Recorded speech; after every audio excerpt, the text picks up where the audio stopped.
All right. Well, I'm here with Sean Witmer. What's your last name? Taylor. All right. I'm here with Sean Witmer Taylor. Hello. And he's come to join us. Sure. Thanks for sitting down with us here at the LAN. You're welcome. Thank you. How are you? How are you liking the LAN so far?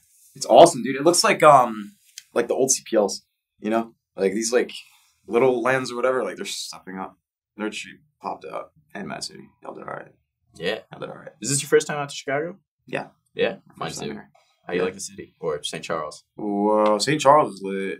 The second I got here, my bag got lost. So I was like, all right, I'm in Chicago. Shit started getting stolen, but yeah, it's all right. I like the weather.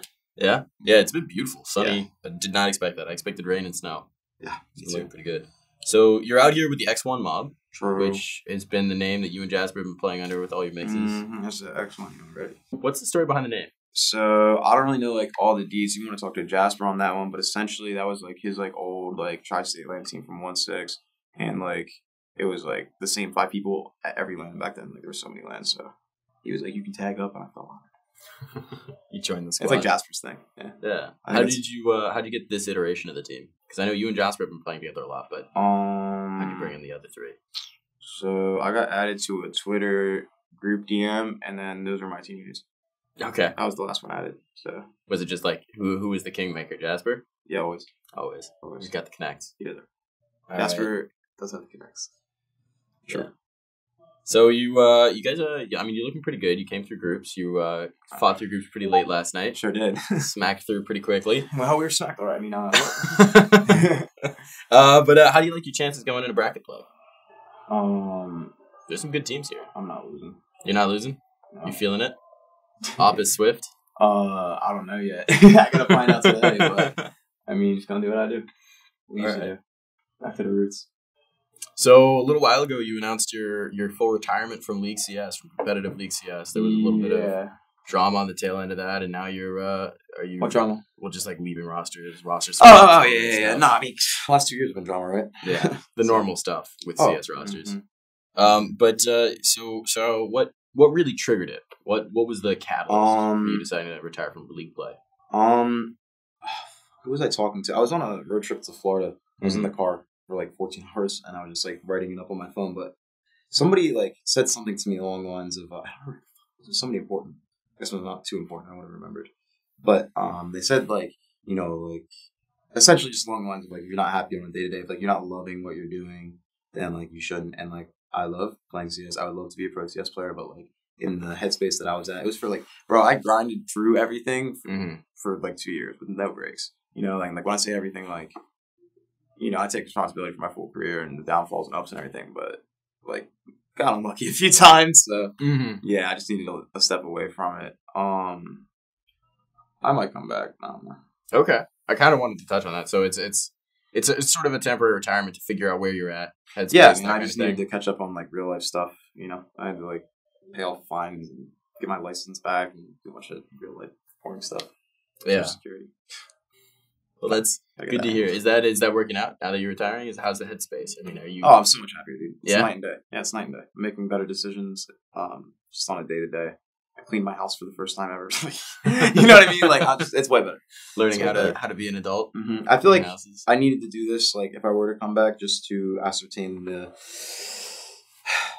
concept of balance. Like, for me, balance was always all right. Like, this is how I was raised to work. Like, in a working environment, was like you either work nonstop and burst and just, you know, work harder than everybody, or don't work at all and just relax. So, kind of trying to integrate both now, I guess. Take that work hard, play hard, and maybe find a middle ground. I think, dude, the second the game became work for me, I got so much worse at it. I wasn't like my play style does not. There's no synchronicity between that and work. Gotcha. You know what I mean?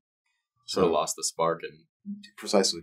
Well said. Like I've been trying to find the spark and like forcing it. It's like, bro, I was on the best situation you could be in. I was on the team with my brother, like AZK, literally the best FPS player in North American history. Like all this shit. You know, I had an insane squad, and it was like, you know, we were still really good even like up until when we parted ways. But I mean, it was rooted in just like I was forcing it, you know, forcing it nonstop. And so I was just like, I'm gonna stop forcing it for a little bit. I'm just like let stuff come to me and figure it out. But I miss Counter-Strike, so trying to find my niche in it. So you're back here. I mean, I saw you 2 weeks ago at DC LAN. Yeah, and you guys took second place there, and you were playing with Jasper again. Yeah, I wrote my retirement letter, and Jasper was like, "You can retire after this month." Jasper brought you right back into it. Yeah, I feel bad releasing that retirement letter too, because it's like, shit, if I do come back, I look like I just farmed Twitter clout. That wasn't the idea, I swear. I believe. It was nice to see like a bunch of people that like I didn't expect to like show support and like say really nice things. Like, you know, like, I mean, they're all family. Like, these are all my like really good friends. But like Mo and Sean Garrett's like go out of their way and, you know, like, yo, dude, like, we got you in like this niche or this niche. Like, that's nice to have, but I like shooting people in Counter-Strike. So. Yeah.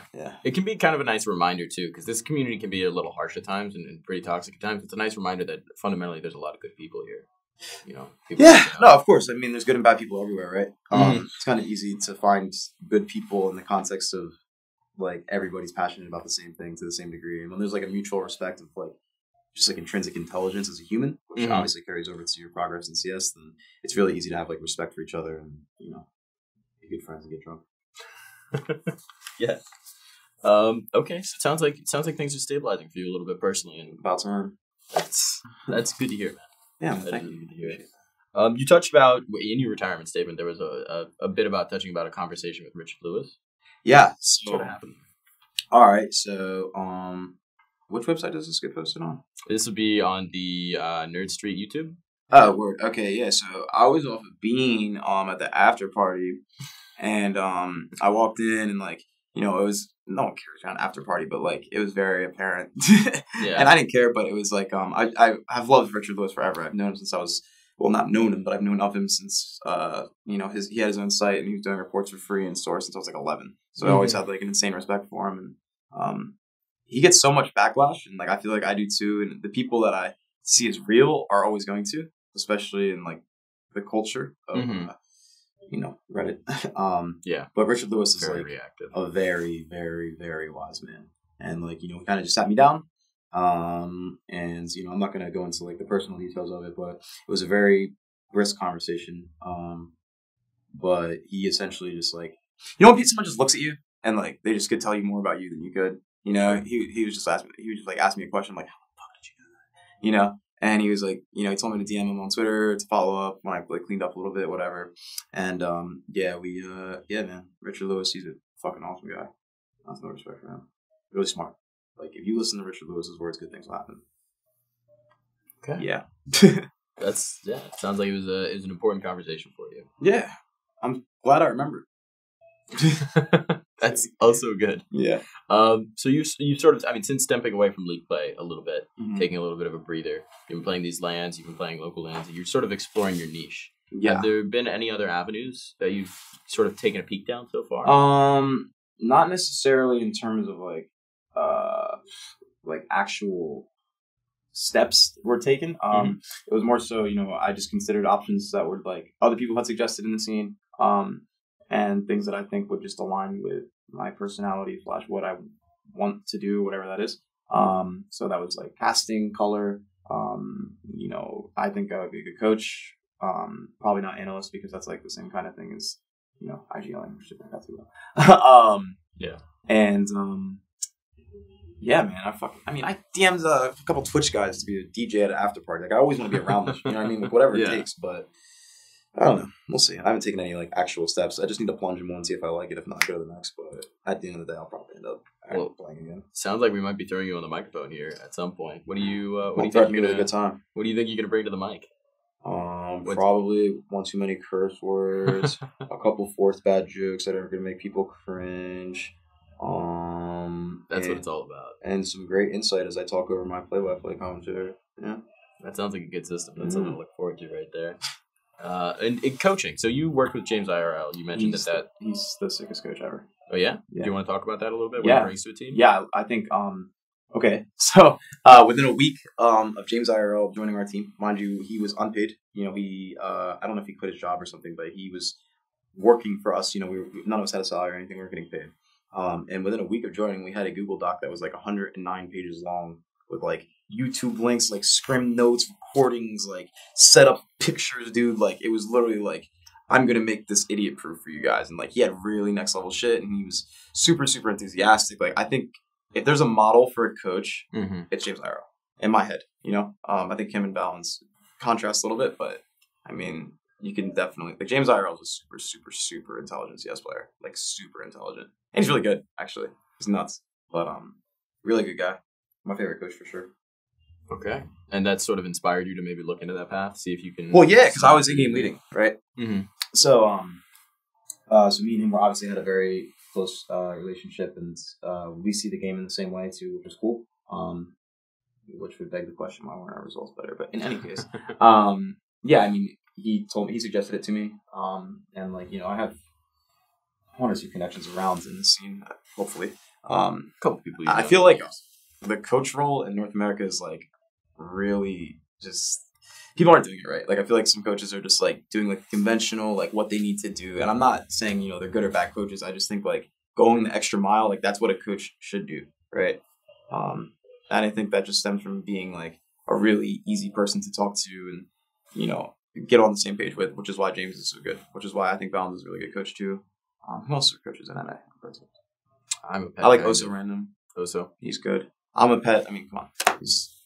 That's like the literal like opposite kind of coach that like not opposite because you got to put in the work because that's your fucking job in terms of like what the notes or whatever. And I know I just praised James, but like Chet's crazy dude. He goes the extra mile, and I've never worked with him, but insane respect for him. I mean, when he just transforms teams, and if a person not in the game can do that, I mean, what's that tell you? So talking a little bit about the GX situation, you said you guys didn't have a salary at all. What was the structure there? I mean, so it started out as Dazed sort of project and then grew. All right, so this is what happened. So I was just chilling. I don't think I was on a team, but anyway, fucking Brax, Dapper messaged me. He was like, "Yo, like we might need you," and this is before Days had said anything. It was like right after a match or whatever. It's after the Gale Force match in Mirage where Sam had a pretty rough game, which whatever. Sam didn't want to play, but I think he knew for a while he didn't want to play, but I didn't know that. So they hit me up, and I believe they hit up. I guess it doesn't matter at this point, right? Should I hear this out? Ah, fuck it. I think they hit up Sabrosa as well. That was their first choice. But Sabrosa didn't want to leave his friends. It was like a really like hard thing, so I was like their second choice. And then so I joined that, and then the structure was we didn't know who was calling for the first month, and then like we didn't know how we should call. And, we had growing pains, but for me, because I haven't touched a professional salary, which I know it's not about money, but I haven't even touched the professional league to set myself up to play this game full time. GX, we were putting in insane hours, like 12 hours a day, 7 days a week, no days off, minimum. And we were always in a server together, aim mapping or whatever. And we were doing that because we knew we would get a pro league spot if we did that. And that was where we were going to like start looking at organizations. From there, I was like, obviously like, I didn't have that much money at the time. So I was like, messaging be like, yo, you guys look at orgs now. Like we're like going to playoffs or whatever. And a couple of the guys just wanted to hold out for the pro league spot because they knew they could like get a really premium. Yeah, I mean we have a Braxton, AVK, like our line was insane. Like we were really good, but we just is what it is. So, I mean, you talk about like it's not about the money, but even just having some sort of salary brings stability, right? The ability to not worry about finances. Yeah, precisely. I mean, if you're sitting there worrying, it's like poker, right? If you're sitting there worrying about your bankroll, then you're not going to make the right play because you're capped by your bankroll if you are. You know what I mean? And in CS, it's kind of analogous because, if you aren't like lost in the game and like really like one with it, then and you're worrying about money, like if I win this match or I lose this match, I get this money or I lose this money. It's like dude, you're always gonna play worse. Yeah. Not even pressure. It's just like it changes your decisions. Like Counter-Strike's all about making decisions and really, really, really like in 0 milliseconds. Like it has to be done instantly. That's why a player like Sam is so good, right? Like Sam might not know like the right things to do, but he's always in flow, like full speed, like always making quick decisions and like. By default, you're going to be good if you're mechanically skilled. And I think that kind of carries over to the whole idea of like, you kind of need a salary if you're going to play the hours we were and have the goals we did. I was salt though. I didn't get to go to Summit. I wanted to go to Summit so bad. My favorite event. Summit did look really sick. I know. I'm not going to lie. Watching they got invited the day after, bro. Oh. I was like, come on, universe. It's all right. I'll get there one day. You'll get there one day. That's the right attitude to have, man. One way or another, you're getting there one day. Yeah. Maybe not as a player. Maybe as a player. Maybe I'll buy the house on them. That's the move. So I mean, it sounds like you made the retirement decision, but now it sounds like you're back on these lands. You're playing with friends again. You're sort of like maybe rediscovering why you loved CS. Maybe there's getting its hooks back into you. Yeah. LAN CS will do that. I love LAN CS. It's the same with casting. LAN casting is so much better than online casting. Of course. Online casting. It's like fucking they're doing a default again. Like but no, man. I don't know. I want to at least like go home, ease back into it. Mm-hmm. Like I guess if I were to start playing again, it would just be like a rank S pub grind for a couple months and see what happens. But I don't want to commit to. I don't want to be a liability to anybody else anymore by convincing myself that I want it. I want to show that I do through my actions, which I'm sure I do. But if I don't, then I'm not going to A, take anyone else with me, and B, I'm kind of over like forcing it. I want to see what else I can do. So that's kind of where I'm at. Yeah, I like LAN CS. Yeah, I just don't want to play online CS. It sounds like this is a bit of a healthier mentality too, just in general. Oh yeah, I mean 10K aimbot skills a day isn't gonna make you better at CS. Mm-hmm. I mean, I did that for a month on Twitter or something. Mm-hmm. Like that's not healthy. No. It's not healthy. I have really bad RSI now. Oh yeah. Yeah, and I put it once since when I use my wrist. How do I have a repetitive stress injury on my wrist? I don't use it.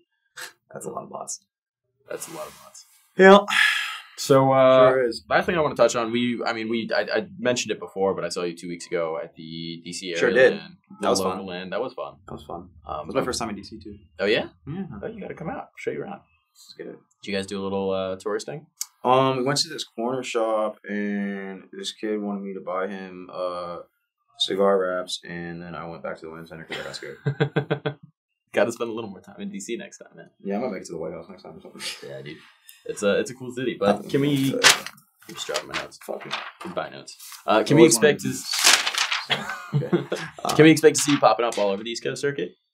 Lands, that kind of thing? Yeah, man, I love LAN CS. And I always want to play when I can, but I mean, it costs money to win here, or to come here unless you win. Mm-hmm. So that's why I was usually like, yeah, or I'm not losing. It's like, I kind of need to get home. So, but yeah, man. Fucking, who knows? We'll see. All right. I'm so tired. This interview was so bad. I'm sorry. No worries, man. No, this has been great. You're great. Yeah, man. Thanks so much for joining us, too. Thank you.